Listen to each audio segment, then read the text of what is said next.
How many quarts of milk would a Texas Longhorn cow give in a day?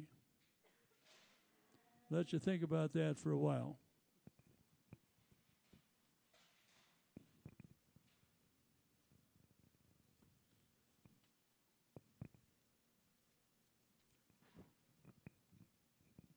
While you're thinking about that, I'd like to introduce on page 16 the Arkansas Valley Co-op Association from Fowler, Colorado, and also at La Junta, Colorado, and also Home Loan Mortgages, which is the T. Fanning. I think it's, I can't remember his first name. Terry?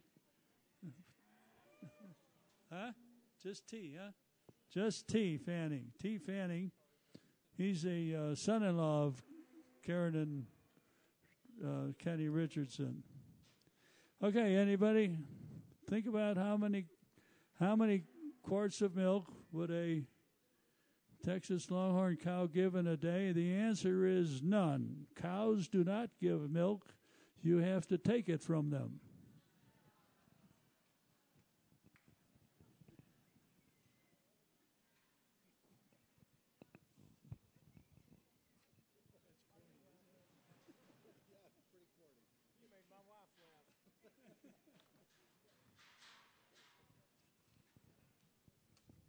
If you turn over to page 21, there's an ad for Colorado State University, Engineering the Future.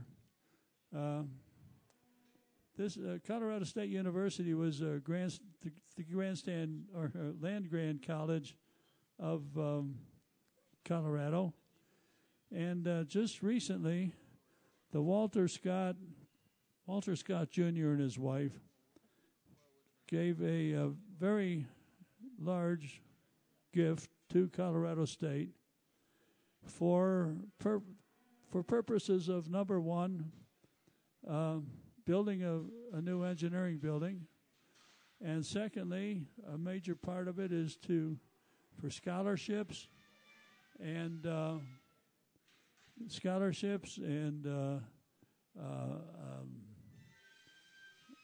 not necessarily a chair, but support for faculty and support of the college. It was very much appreciated. Walter Scott was the president of Peter Kiewit Construction Company for many years.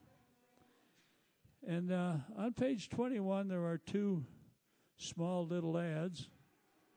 Fern Barnett, the Graphics, LLC, and Mountain Media. Fern Barnett is the graphics artist who puts together this program for us. Darlene and I help organize it, and she puts it all together. And she coordinates with Mountain Media, and Mountain Media does the printing of these programs. Both of those organizations do a wonderful job at very reasonable rates.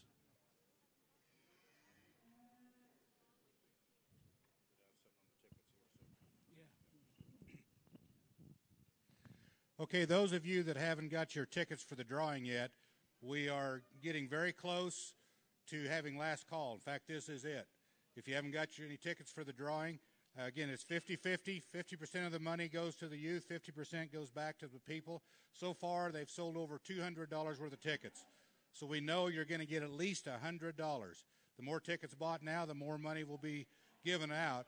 So again, pretty much last chance. In the next 2 classes or so, we're going to do the drawing and go ahead and give the money away. So if you haven't got your tickets yet or want to buy some more for a chance at least $100, here's your chance. And we also have hats for sale up here, too. We mentioned that, hats of the National Western Longhorn.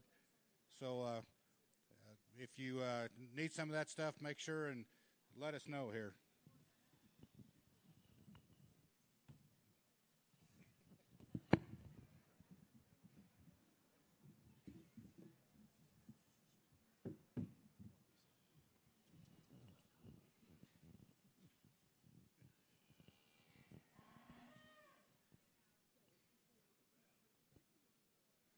It'd be a little cozy up here with her in the booth with us here, wouldn't it? Yeah.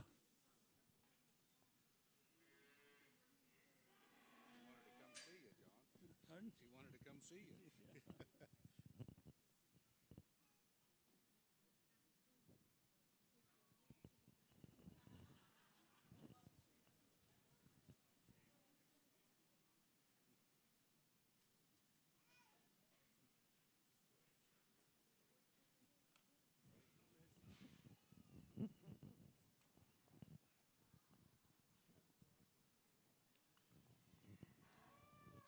Well, I spoke too soon earlier when I talked about how you could start a herd, because now I back up and I look at these 4 females and I think what a terrific set of females anywhere. I get to travel all over the country, and everyone in Texas thinks, I'm from Texas, and everyone in Texas thinks everything is better and bigger, but that's not true. These are 4 of the finest females in the Longhorn breed that I think you could find showing anywhere. So once again, congratulations to these exhibitors.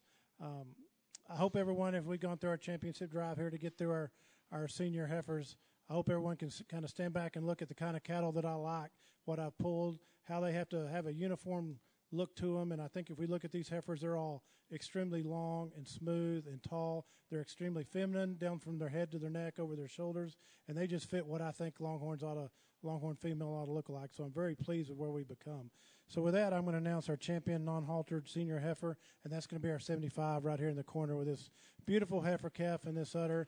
Yes, she is the oldest female in here, and she does have that advantage over the others, and these will have their day because they'll get to show longer in these heifer classes than she will. But I just think that she's what these heifers need to strive to look like someday, and for that reason, on her own, she deserves to be our champion senior heifer today.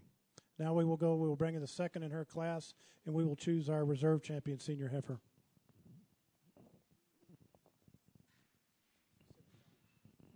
Yeah, 75. Okay, what we're doing now is, because there was several cows in class of 107, then since the champion senior heifer was chosen from that class, then the second place heifer from that class is brought in and judged against the other heifers in the ring to choose the reserve champion senior heifer. So that's what he's doing now, is judging the reserve champion senior heifer.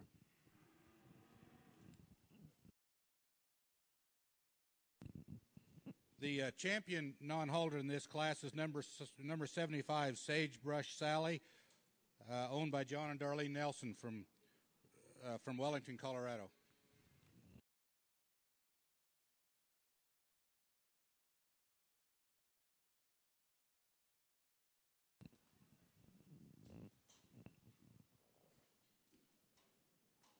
For our reserve champion non-haltered senior heifer today, I'm going to drop down a little bit in age. I think there's a heifer that very closely follows what we're looking for and follows very closely what the grand up above her, and that's going to be the 53, the white with the red spots right here.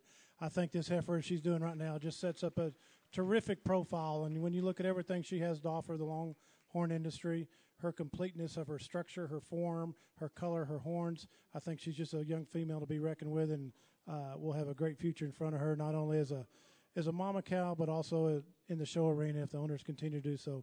Congratulations to all these exhibitors.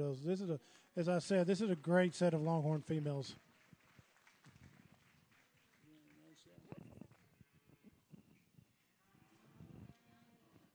Okay, so the reserve champion in non-holder class is number 53, Sweet Molly. And Sweet Molly is owned by Randy and Marcia Woody from Peyton, Colorado. Now we'll be going into completely different classes here. Whoop, whoop.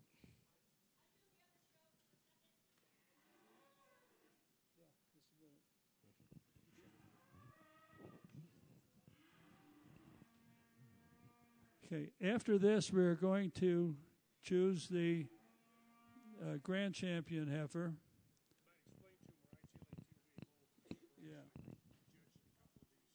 Yeah. And because this is a joint show between the ITLA and the TLBA, ITLA and TLBA have basically the same classes, except at this point, these heifers, class 107, would be considered junior cows, And in the TLBA, they're considered what they call first calf heifers. So now we've chosen champion senior heifers for this show, and then we're going to choose from the first place winners of the classes. We will choose the grand champion heifer and the reserve grand champion heifer.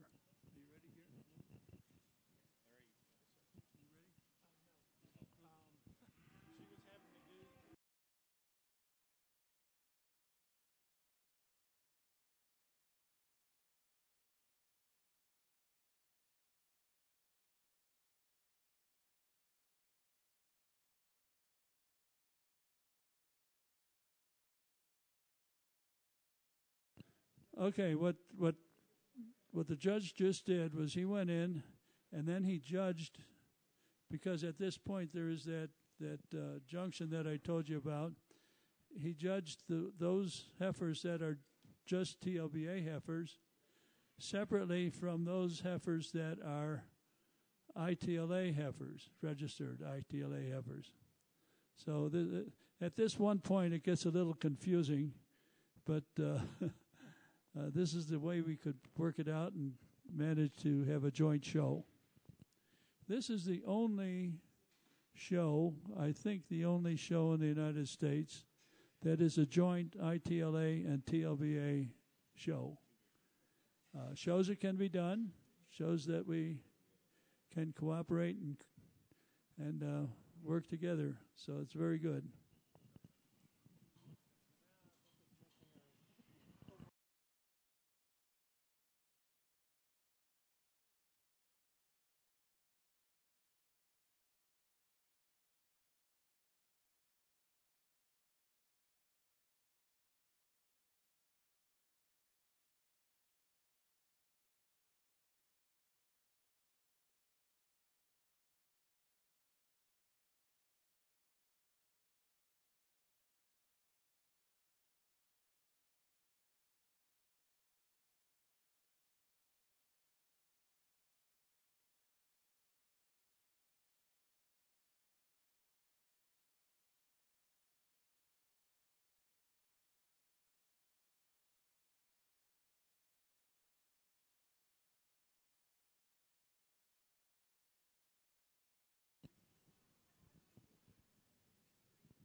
One man who was very instrumental in the Texas Longhorn industry was a man by the name of Darrell Dickinson. He probably got more breeders started in Texas Longhorns than anybody I know.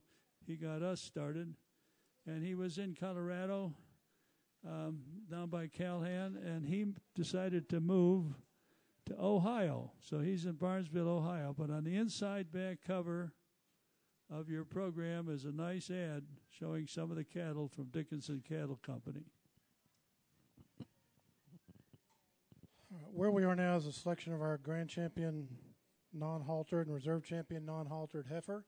The two that are up for choice in this is the senior champion, which was the 75, the brindle heifer with a heifer, and then the 24, the little white heifer with the kind of in the center there with the black, that was our junior champion. First, I'm going to talk about the junior champion. I think this little heifer's outstanding. I think she's complete in every way. I don't know how I would change her one bit. I think she has the tremendous future in front of her. Unfortunately, for her today, she has the age against her, and I also feel like it's my job as the judge to select not what I think is going to be the best in the future, but what I think is the best today. And so with that in mind, our grand champion non-haltered heifer is the 75, the big brindle heifer with the calf. And then for our reserve, it would be between the 73 and the young heifer, but I'm going to drop down and go with the young heifer, the 24. I believe she's just outstanding, as I said. So our grand champion non-haltered heifer is 75, and our reserve grand champion non-haltered heifer is 24.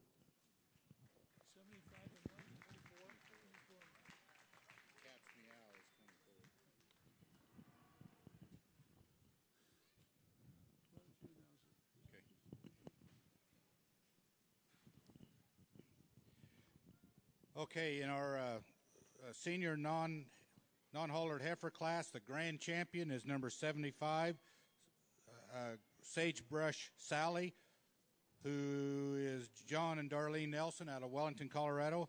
And the reserve grand champion non-haltered heifer is number 24, which is Cat's Meow, owned by Randy and Marcia Whitty of Peyton, Colorado. I want to give everybody a round of applause again. These are some outstanding heifers out here.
So if I go out and just run around? I can't guarantee, but they were there last year.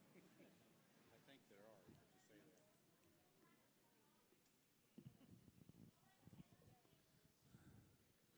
Okay, we're going to be bringing in the mature cows next, but we have to get the ring cleared out and separated and so on. And then and also our judge needed a little break, so I sent him running around to the back of the building. And I'd like to tell you a little bit about the history of the Texas Longhorn cattle while we have a break. Texas Longhorn cattle, I told this yesterday. I'll make it a little shorter today and tell you another little story.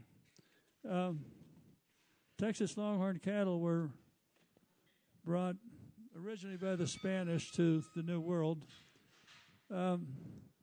Christopher Columbus is supposedly anyway brought the first Spanish cattle to the New World in 1494 on his second voyage. Also, another man by the name of Gregorio Villalobos brought Texas Longhorn cattle over, or Spanish cattle anyway, over to South America. And those cattle, some of them got loose, of course, and they worked their way up. And we ended up with a concentration of Texas Longhorn cattle around the chaparral of South Texas. And after the Civil War, cowboys would go around and they'd round up Texas Longhorn cattle and put them together on a drive and drive them up north. They could make a lot of money if they could manage to get their whole herd up north. A good movie about that is Lonesome Dove. But two guys are, well, it's basically a family, the Olive family. The Olive family, Print Olive was kind of the leader of it. They came from Texas and started rounding up cattle and putting together cattle drives and moved them up north. There's a very interesting book about them called The Ladder of Rivers.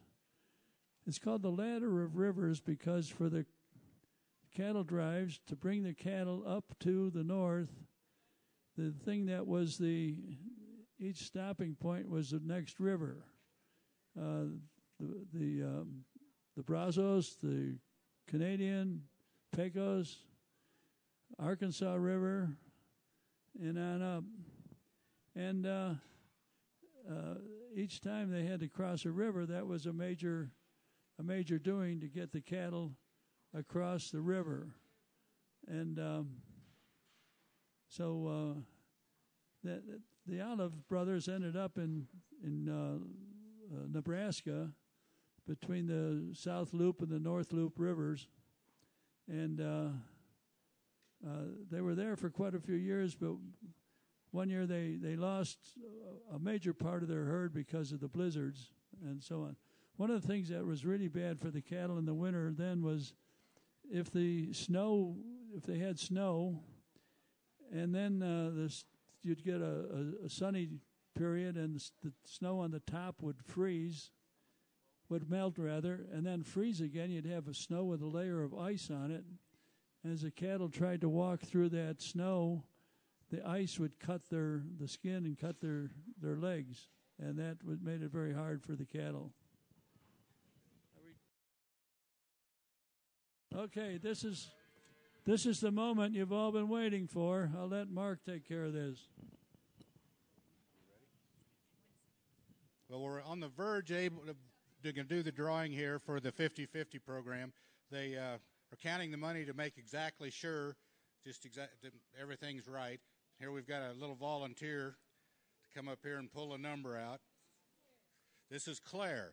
Claire's going to be our volunteer and pull a number out to give away our 50-50 money. Now, 50% of the money that was taken in will go back to the participants, and 50% goes to the youth program.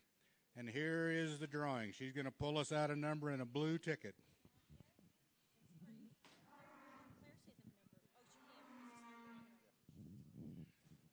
Okay, here's the number for the drawing. It's $131 is what the drawing's going to be. It's 8055613. 613 is the last three numbers. There we go. We got a winner down here. She won yesterday, too.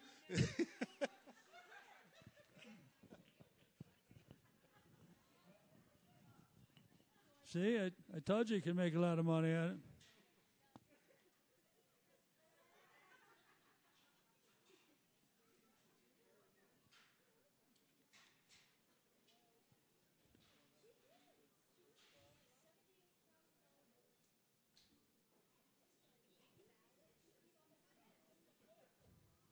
I'd like you to turn in your program to page 26 and 27.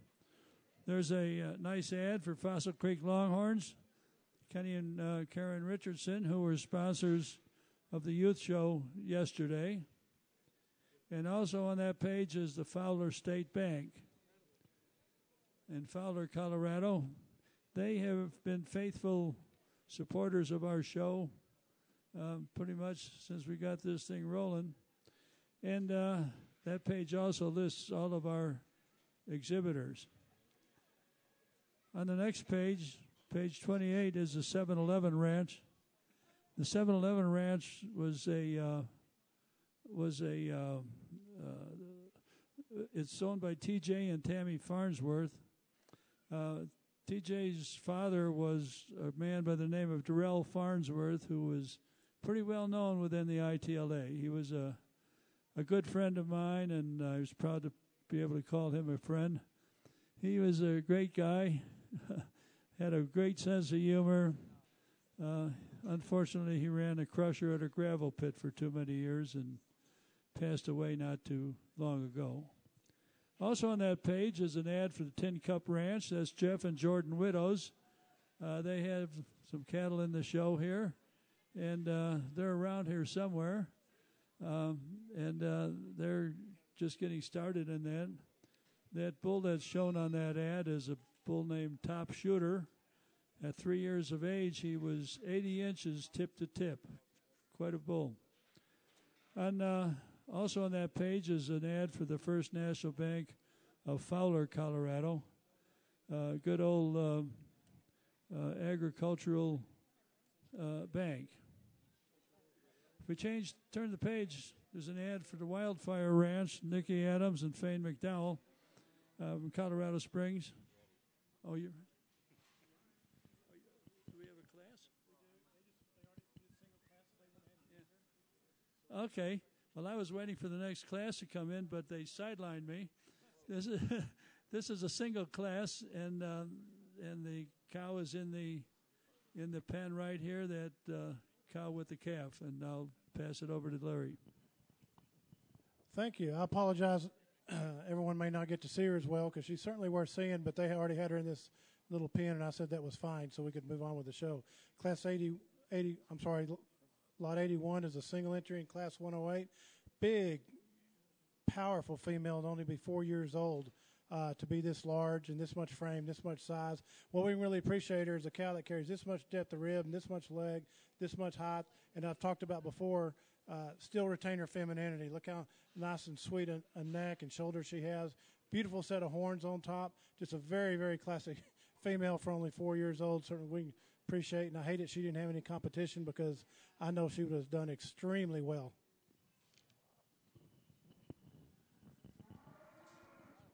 Well, obviously, first place is CB Top Angel, owned by John and Darlene Nelson, and she's in the pen over there. As I should mention, we're in the mature cows now. We've finished up with the heifers, and now we're starting with mature cows, which are females born from 2015 and before. This next class is going to be females born in 2014. There are 2 in the class, and the class is complete.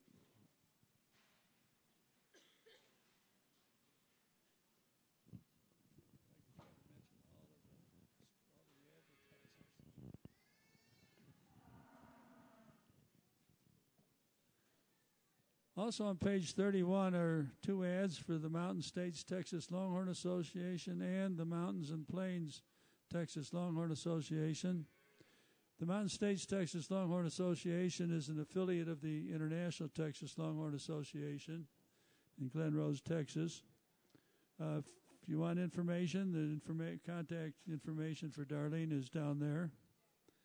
And then Mountains and Plains is the affiliate for the Texas Longhorn Breeders Association of America, TLBAA. And if you need information on that, you can call either Kenny Richardson or Lana Pearson. So, and their contact information is shown.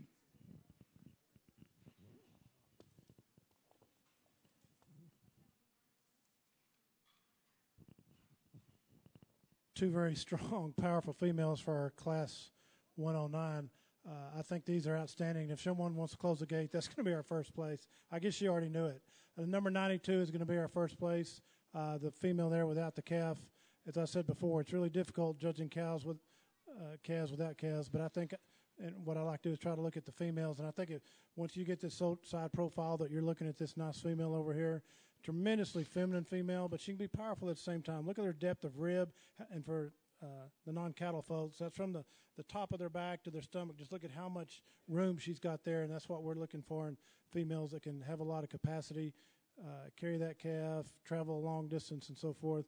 An outstanding female. Love the pigment on her skin and those sweat back horns. I just think she has a lot to offer. Nothing to take away from her second place, number 91, that's doing a great job of raising this nice calf.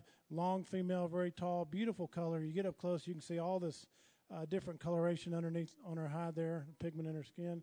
Brindle head, neck, legs, horns that have gone out and up, sweeping out again. When you get behind, you can really see the way they're curling. Just 2 outstanding females that were certainly a joy to get to look at today.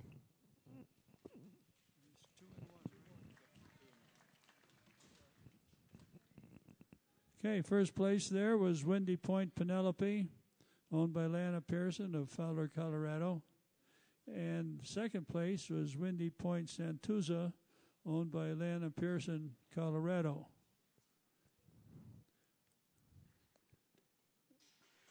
All right, we're going to...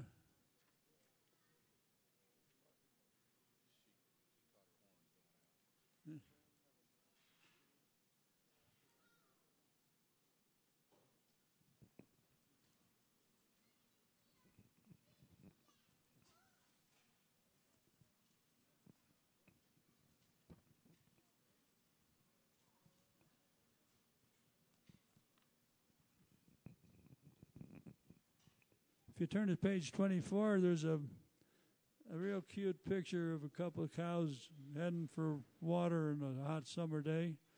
This is an ad from Randy and Marcia Whitty's Red Ink Ranch. They were sponsors of the youth show yesterday.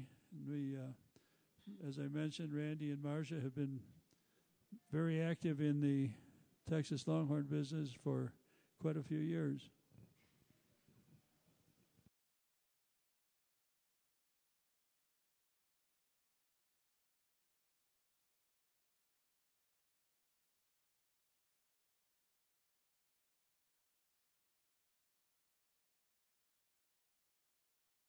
I was talking about Print Olive, the Olive brothers, and when Print Olive was running cattle up and down, they started a town right on the border of the Colorado and Kansas border, and the name of that town was Trail City. There is absolutely nothing left of Trail City today. But at Trail City, it was said that you could do something naughty in the front of a saloon and run through go out the back door of the saloon, and the sheriff couldn't touch you because you went from Colorado to Kansas. Okay, this is...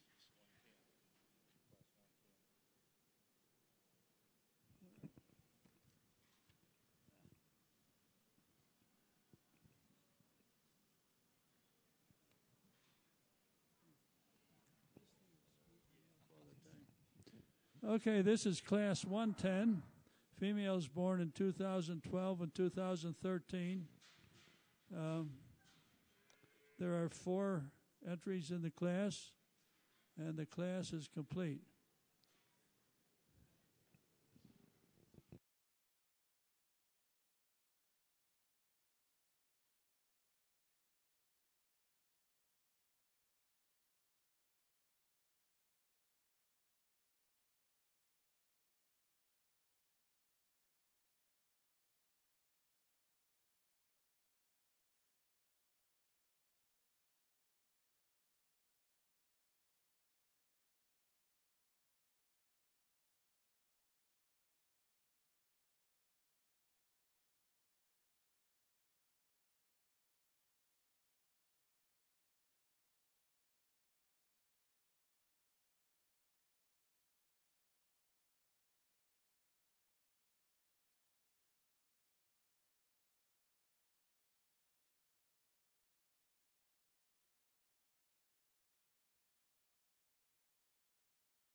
We move in our Class 110, 4 really nice females that have come in. I'm going to start with the cow out in the center that's setting the nice profile, the 111 that's got the really nice look like heifer calf. Extremely long, extremely tall, beautiful color, outstanding horns for age. I can't talk about how impressive they are. But even if you take them off, she's just a very nice, balanced Longhorn female that's smooth. That's the right type that we're looking for. We're going to follow up with the 110 right here. This red roan, beautiful, long, tall female, extremely smooth.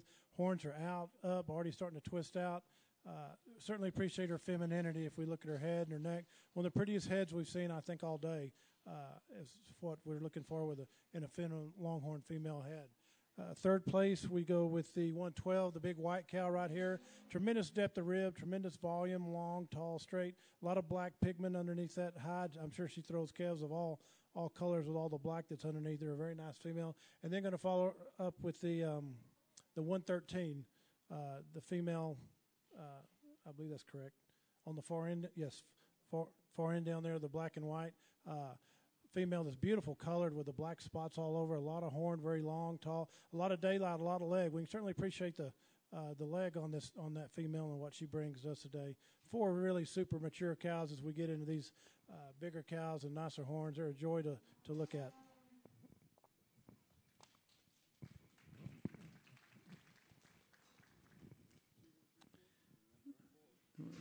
Okay, first place was RJF Skyline, owned by Stan Searle and Gary Lake of Monument, Colorado.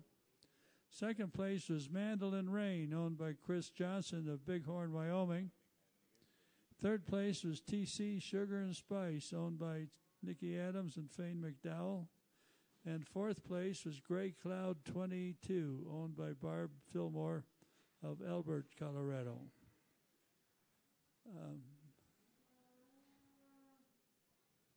One nice thing about the Longhorn breed you have to appreciate is these senior cows, these mature cows, as they get on up in age, they can continue to calve for many, many years. I had a friend in Kansas, and we were out visiting a place and looking at his cattle. We went by this one cow. He said, well, that cow is 25 years old this year. He said, this is just the second year that she hasn't had a calf. And his wife said, yeah, it's probably time to take her to sale barn. I thought, oh, yeah, I didn't think she was going to go to the sale barn.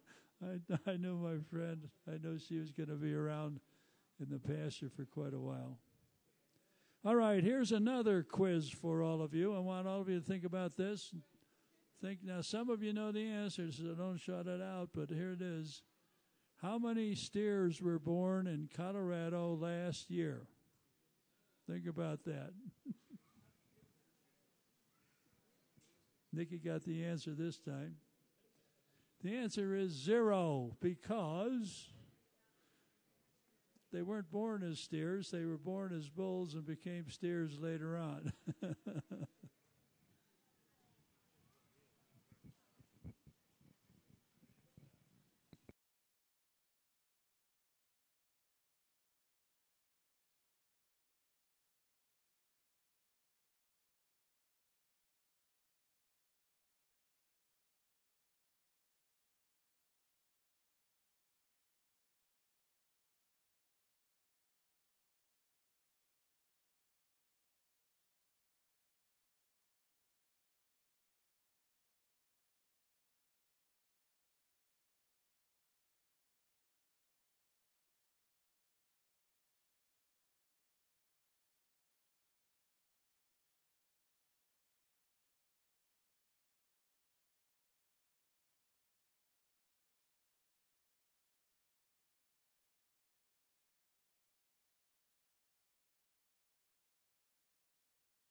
Okay, this is class 111. These are females born 2011 and before. We have some nice cows here. One of them is 11 years old, one's 10, and one's 9. So.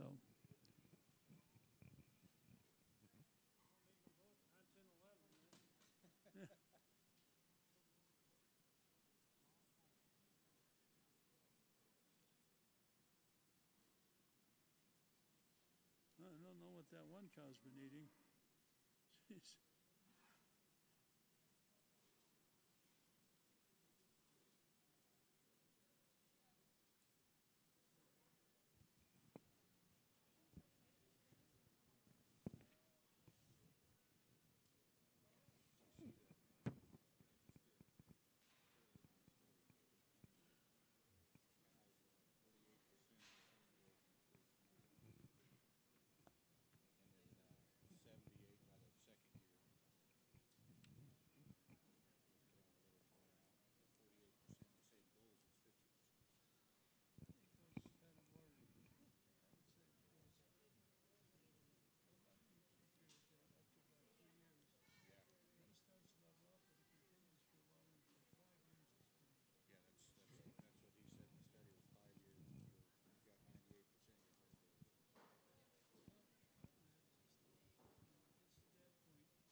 Well, I mentioned yesterday that my friend Jim Sivis from Lamar, Colorado, used to be the main announcer, and he has moved to Costa Rica, at least for the wintertime.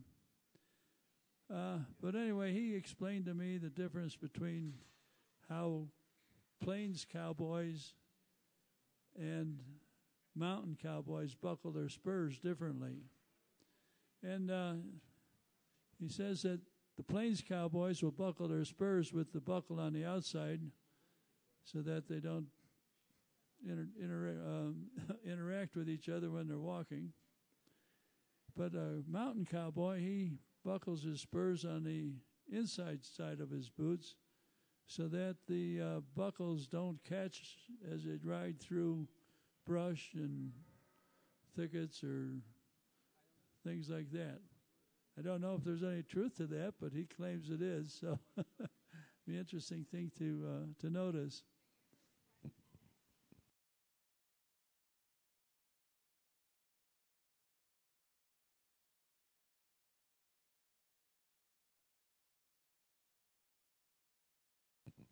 John and I was just talking about the horn growth on cows here and bulls as they grow, but we'll discuss that a little bit here after the judge gives you his information.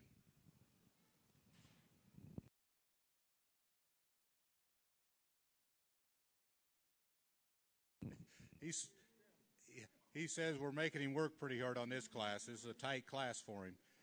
Anyway, there was a study that was just run by a pretty good-sized rancher down in Texas, and he collaborated with several other around. And he came up with the fact that in the average, a cow will have 45 to 48% of her horn growth after the first year.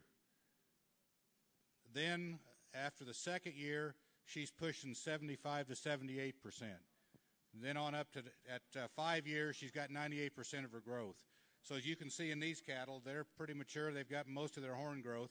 When they get up in that 5, 6 years and on, they put on a little bit of horn, but they pretty much wear it off as they go.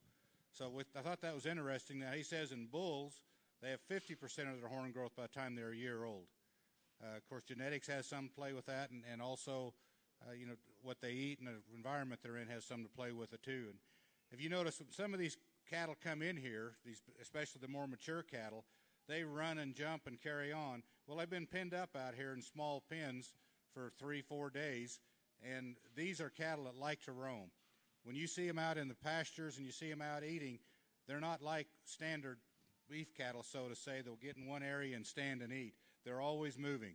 They'll go all around your pasture. They're good for that pasture for that reason, that they're always moving. Their hooves are always working the ground, open that ground up for moisture to get in. That's one of the things cattle people really like about the Longhorns. So when they stand up out there for so long, they get in here, they got a bigger arena, they like to run and jump and carry on, and you've seen that with some. Now, normally we've got some steers coming in later, some bighorn steers, and normally they'll do more of that. So stick around and watch the steer show, because usually they'll put on a pretty good show for us.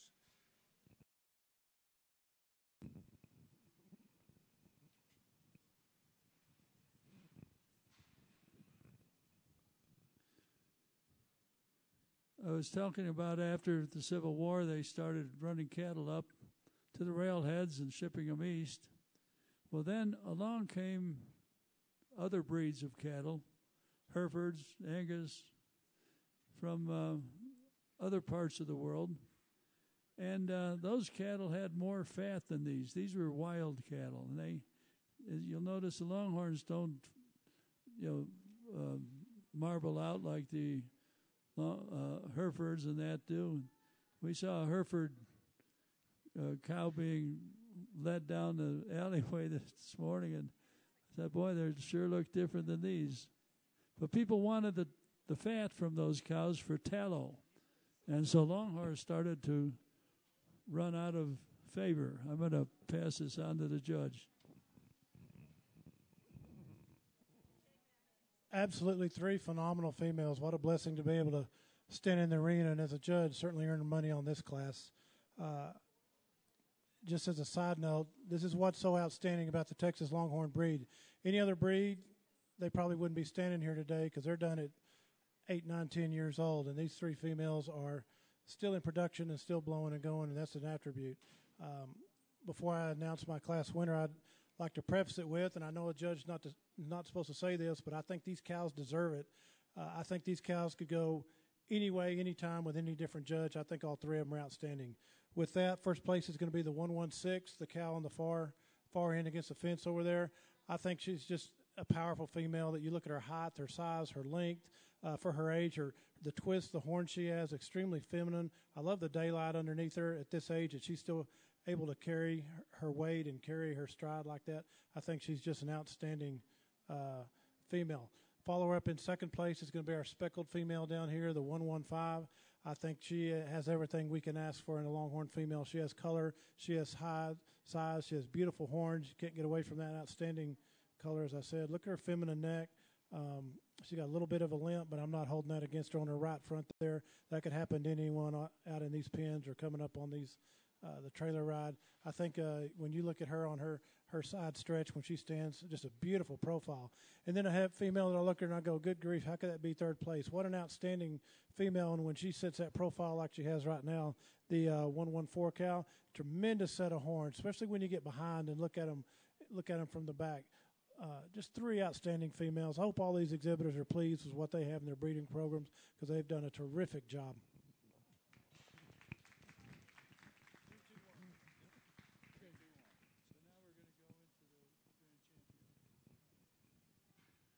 Okay, that was first place was Winning Smile, owned by Russell Freeman of Yoder, Colorado. Second place was Just As Fast, owned by Russell Freeman, Yoder, Colorado. And third place was Fancy Shootin', owned by Stan Searle and Gary Lake at Monument, Colorado. Now what we're going to do, because this is just one group of cows, we're going to take the first place winner of each class, put them together, and judge them against each other for the grand champion of the mature cows. So they're cutting out the third place there, and they'll leave. Let's see.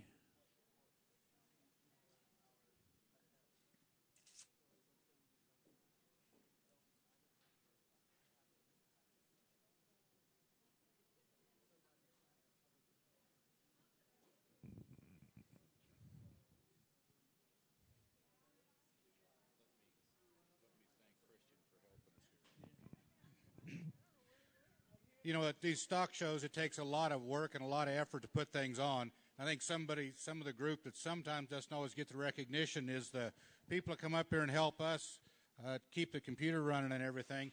Christian Callahan back here has been helping us here today keep us straight, keep everything else straight, make sure all the prizes are in order and the ribbons and everything. So why don't we give Christian and his group a big hand for helping us out here today.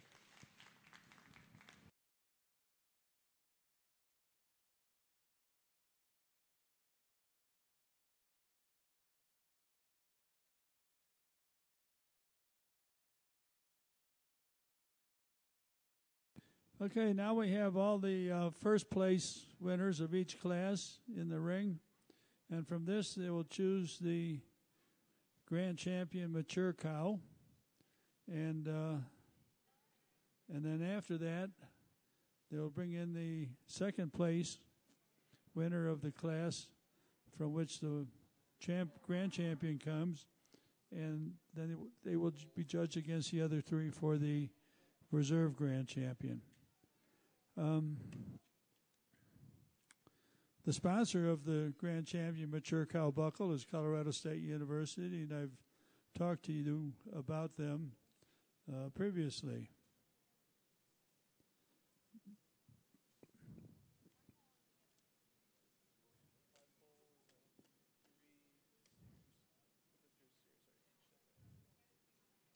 I mentioned that the Trailblazers buckle is sponsored by Silverado Ranch. If you look at the outside back cover of your program, you'll see the cattle from Silverado Ranch with Pikes Peak in the background. Pikes Peak really dominates the landscape from that part of the country. And baby is cold outside. Could have been said better on Wednesday, or Thursday rather. So.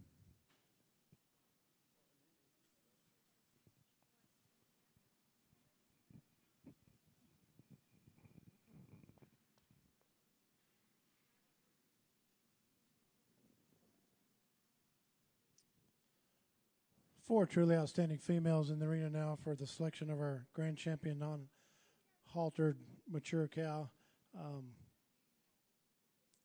I just think, as I've said, I think these cows are just exceptional. Our grand champion non-haltered mature cow is going to be the 116, the cow in the corner with the big, beautiful horns. To me, she just has the total package for her age. So she's going to be our grand champion mature non-haltered mature cow today, and now we'll select our reserve.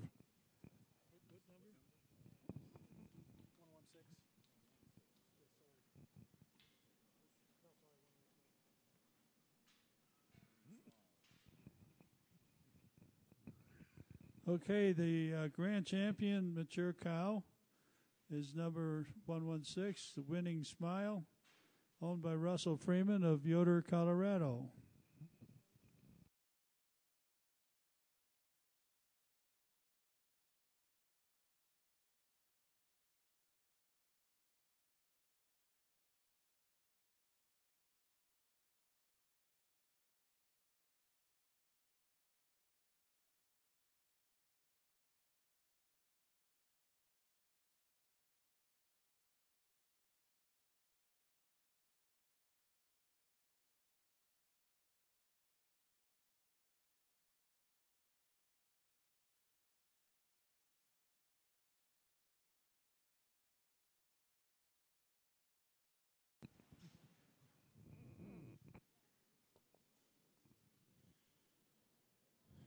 And for the selection of reserve grand champion non-haltered mature female, I'm going to have to go with a cow that just every time I look at her, she continues to impress me.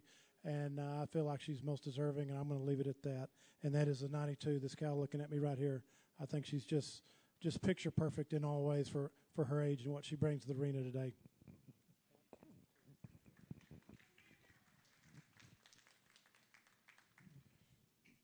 Okay, so our reserve grand champion non-haltered mature cow is number 92, Windy Point Penelope, owned by Lana Pearson of Fowler, Colorado. That's the lady out here with the broom in the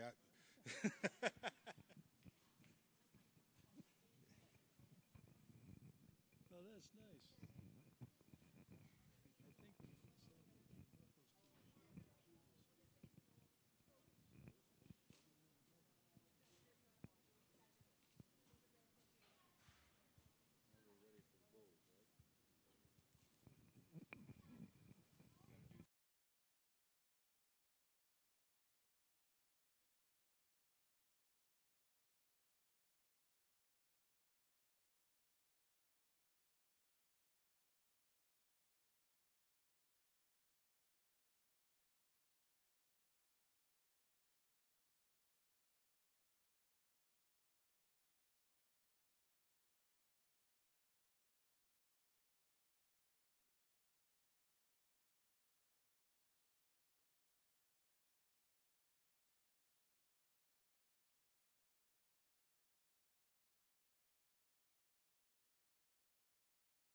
All right, we're waiting on the bulls to come in. We're going to be starting the non-haltered bull classes as soon as we can get these old gals out of here. Get the old ladies out. Get the bulls in.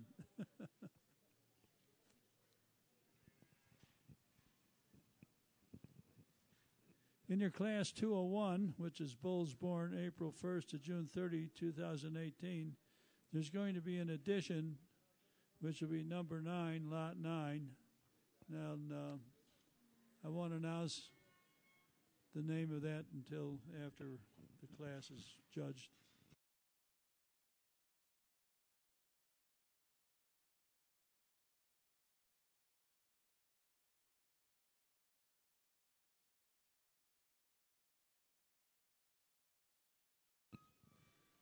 So after the what are called exotic breeds came in, and the Texas Longhorns didn't have as much fat as they had, and furthermore, the Texas Longhorns had developed an immunity to a tick from down in Texas that the would cause the I don't know if it caused just weight loss or if it caused death in the exotic cattle. Anyway, they couldn't handle the ticks, and so they tried to keep the Texas cattle down south and not let them come up north and so on.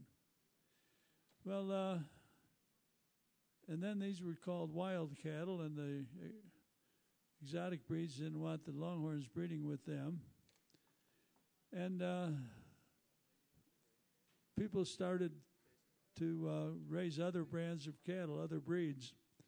Well, what happened then was that the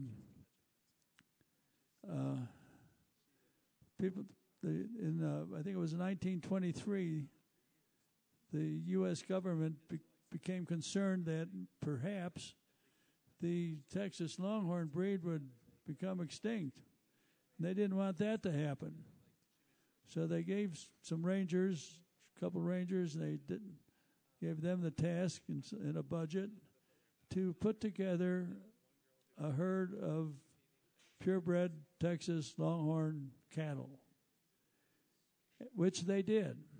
And they put those on the Wichita Refuge in northeast Oklahoma, or maybe it's southeast Oklahoma.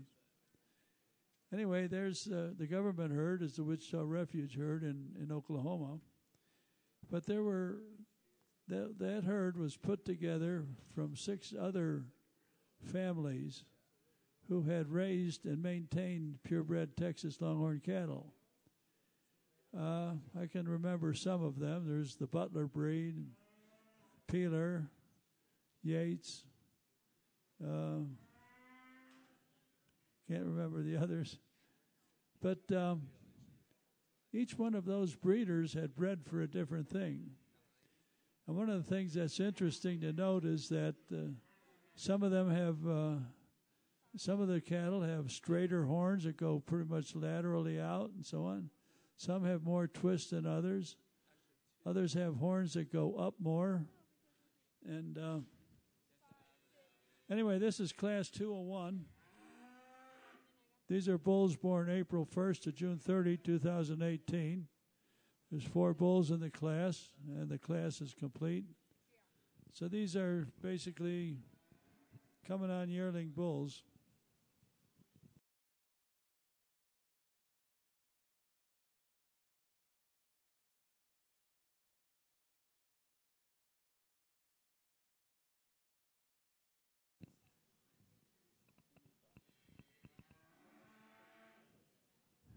The again, we'll choose from these 2 classes. We'll choose the Grand Champion, the Reserve Champion bull, and this buckle is sponsored by Mike Trinan, Wealth Management of Raymond James. He's in Fort Collins, Colorado, and he's a very good financial wealth manager. If you have a need for somebody, instead of just going with Charles Schwab or whatever, see Mike Trinan. You get good individual, personalized attention from him. So he's a branch manager for Raymond James up there in Fort Collins. Also, we have an ad there from Transwest, a horse trailer. It says he's Colorado's horse trailer headquarters in Frederick, Colorado. Frederick, you might recognize, is just northern Colorado. I mean, north of Denver, a little ways, not too far off of I-25. Boy, these guys are noisy. They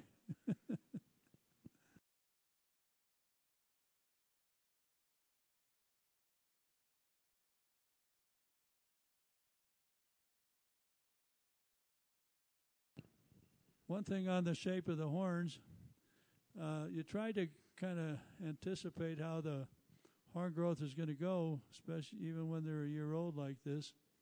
And you'll see that the horns, what you want is horns that are laying back, heading back towards the back of the animal. Those horns tend to stay straight and provide a nice lateral horn, and then eventually they come around and curl around to the front. Now, one of the types of horns which is not necessarily so desirable is one where the horns just curl straight forward, and that's not so good in terms of being able to sell them. But it's good for the bull, because a bull like that is going to breed more cows than a bull whose horns just keep going back. But you notice on the cows that we had in the ring, the mature cows that we had, the horns go back and go straight pretty laterally, and then they tend to curve and they twist. And if you get that old, they call it the Texas twist, goes through, and that's a very desirable trait in the cows. I thought all of the mature cows that we had in there today had really nice looking horns.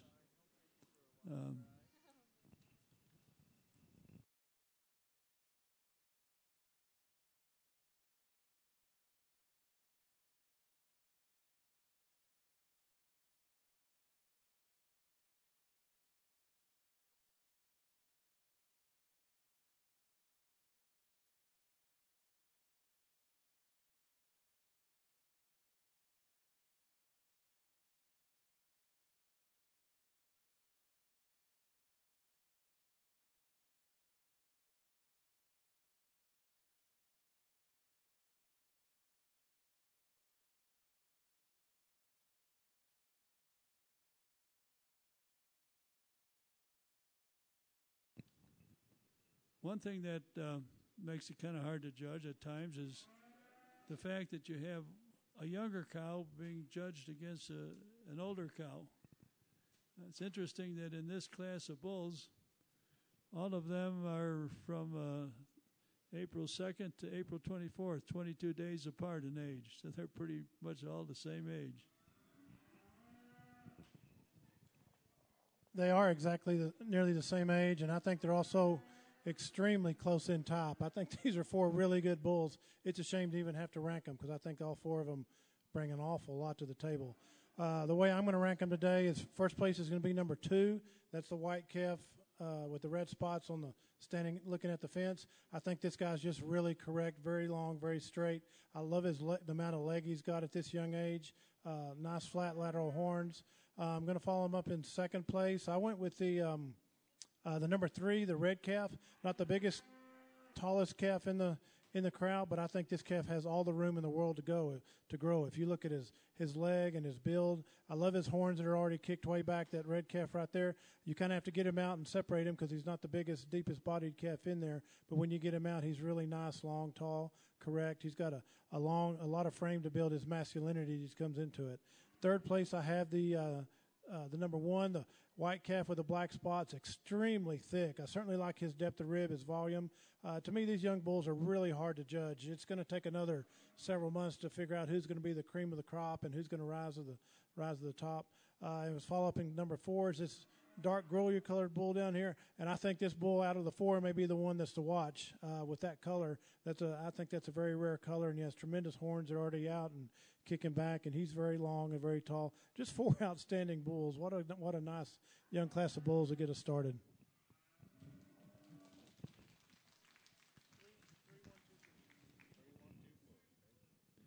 Okay, first place was WF Fox and Sox, owned by Nikki Adams and Faye McDowell. Second place is Flame Top, owned by Russell Freeman in Yoder, Colorado. Third place is Domino 42, owned by Nikki Adams and Faye McDowell. And fourth place was Silver Bullet, owned by Toby Johnson in Bighorn, Wyoming. That was the addition to the class. That bull was entered as a haltered bull yesterday, and at the last minute they made a decision to pull him from the haltered class and put him in the non-haltered class. So.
Okay, this is our next class. This is class 202. These are bulls born January 1st through March 31st, 2018.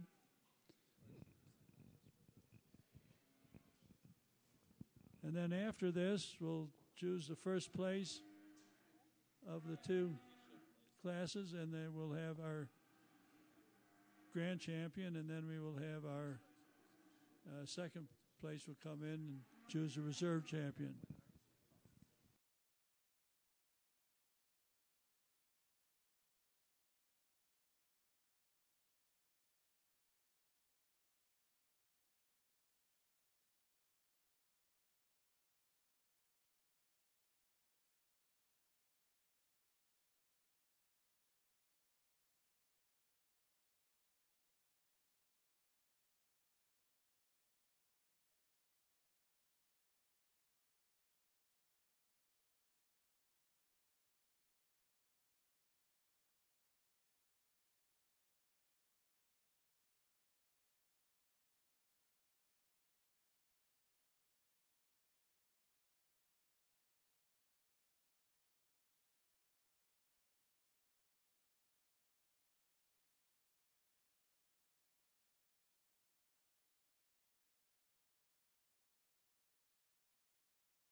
two nice young bulls for Class 202 that are very similar in type. I'm going to start the class with the 4 bull, the little calf in front, the lighter colored bull, extremely thick, depth of rib. You can see it in his hindquarters. We really like how his hooks to his pins and how he carries himself. Just a lot of depth of rib, and already you can see his masculine neck and building in. The other calf second place, number 5, is really going to be a calf to watch. You can't help but like his early horn growth and his beautiful color.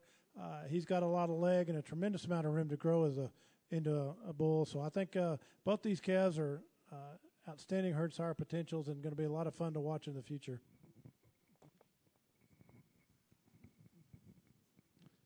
Okay, first place was final 50 from Russell Freeman, Yoder, Colorado. And second place is Windy Point, Powhatan Boris, owned by Lana Pearson, Fowler, Colorado.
Our champion non-haltered bull today is going to be the bull number 4, the calf in back here. I just think this bull has the structure and the size and the frame, so he's going to be our champion non-haltered. Now we'll select our reserve, and I'm already there. So we're going to go with the second in class, the number 5 bull, the Big Brindle. He is going to be our reserve non-champion haltered bull. Congratulations to all these bull owners. 3 very, very nice bulls. So what is it, 4 and 5? 4 and 5.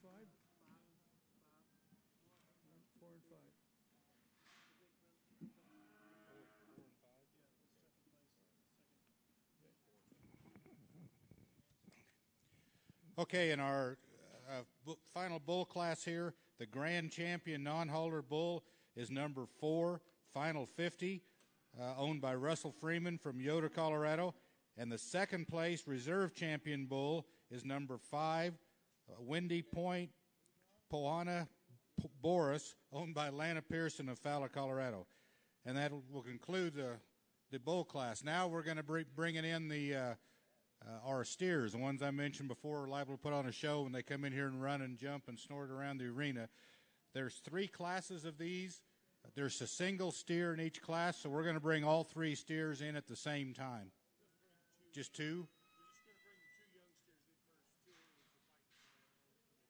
Okay, they just told us that they're going to bring in the 2 younger steers first because the older one's fighting with them, so they don't want to have that happen here in the arena.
in the Longhorn breed, as far as these are what we call the yard art.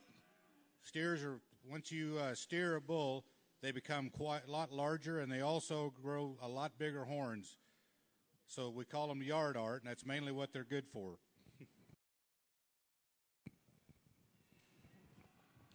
So these two steers are in two separate classes, so they're both first in class, and then we'll bring in the next class and choose the overall champion steer. But I'm going to talk about each one real quick and start with the sixth, the younger steer, this one in the corner. For his age, he's tremendous. You get up close, you see his brindle, his low, flat lateral horns. I think this guy just has a world of future in front of him. And then you look at this number 7, this big, tall, rangy steer that's already got the size and big base and putting on the horn, out, up, fixing to twist out.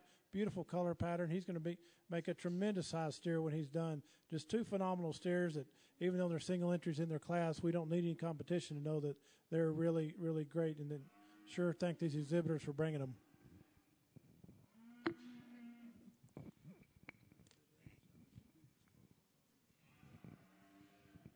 Okay, and we have two different classes here. In the class 901, the number 6 steer, of course, won first place. It's a WF Cowboy Brew, owned by N. Adams and F. McDowell, Nicky, of course, from Colorado Springs up here. And then in class 902, again, a single entry, the number 7 steer, Chicago 15-5, owned by Russell Freeman of Yoder, Colorado. Now they're going to bring in one more. And this is the largest steer we have today. He'll be in as soon as we get these pinned up. As I said, with steers, you can see on the number 7 here, the black and white one, he's producing a lot bigger shoulders and a neck and so forth to hold those horns up than the bulls have on them. That's the whole idea. Their back end becomes lighter and their front end becomes a lot heavier when they get into the steers like this and get larger horns on them and heads.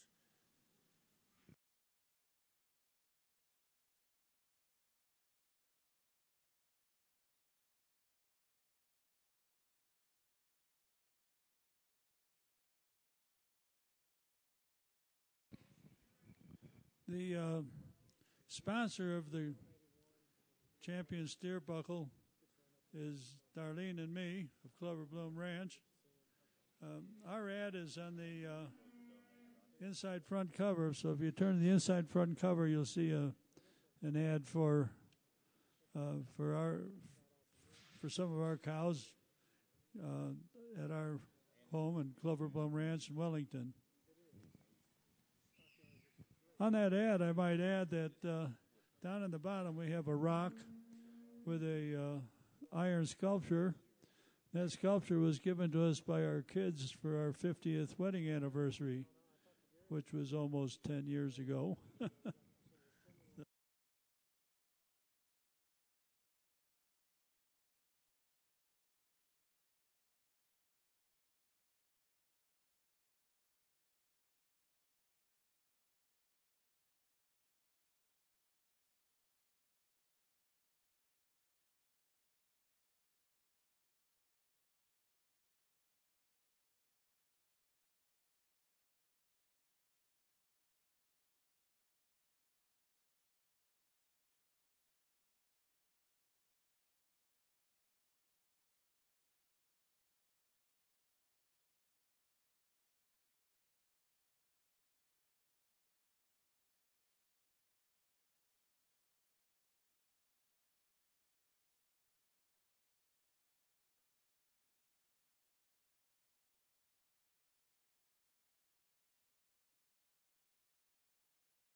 As Mark pointed out, that we get when they become steers, they start to grow more horn and more head faster and faster. And this guy really grew.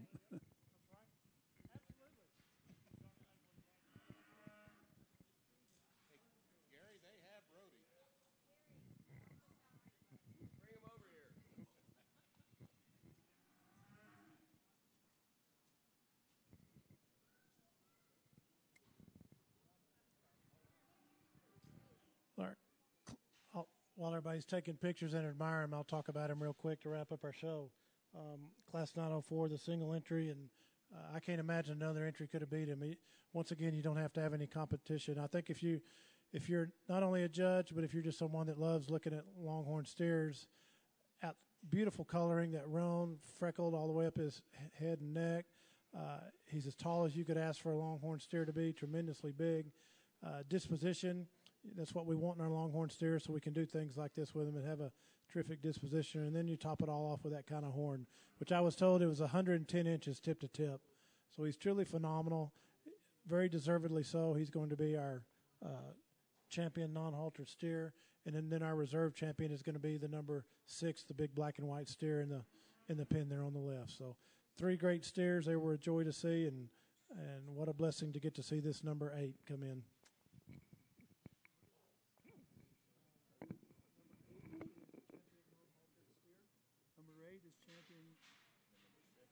And 6 is reserved.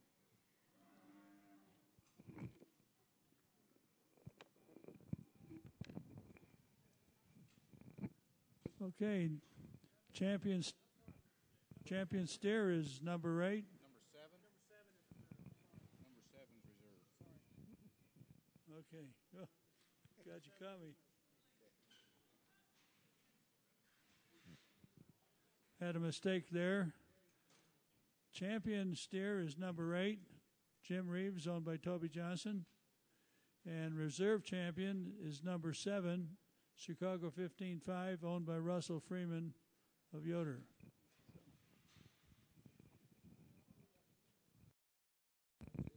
And that concludes our show for today. Thank you to all of you who stayed to the very end. I know that it tends to get kind of cool and the bleachers get a little hard, but we really appreciate you staying around and watching our beautiful cattle. We need to, if you have a buckle coming, please stop by the table over here and get your buckle. And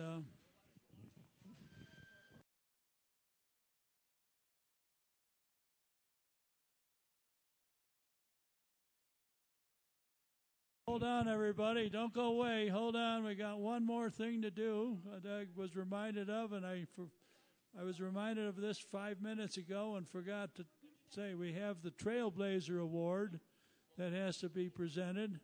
And the Trailblazer Award is going to be given by Stan Searle, and Stan is going to present it. You coming into the ring, Stan? Stan's coming over here to present the...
While we're waiting on Stan to come in here, if there's exhibitors still in the arena that haven't come and got your ribbons and so forth, come up here and pick them up.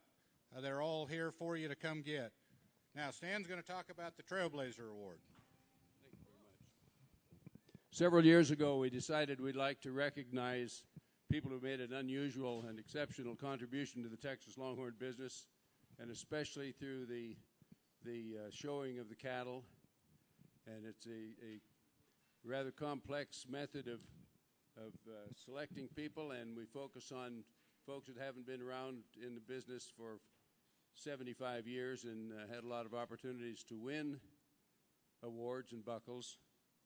The committee, headed up by Randy Whitty and me, has this year selected a person who's put a lot of work into the business, done a lot to provide leadership and raise good cattle at the same time, and the recipient of the 2019 Trailblazer Award is Marlene Reynolds.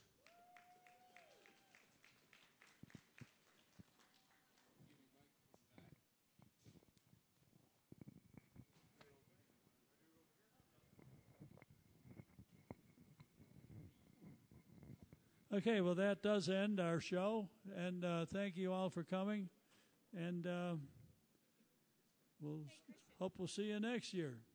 Bye.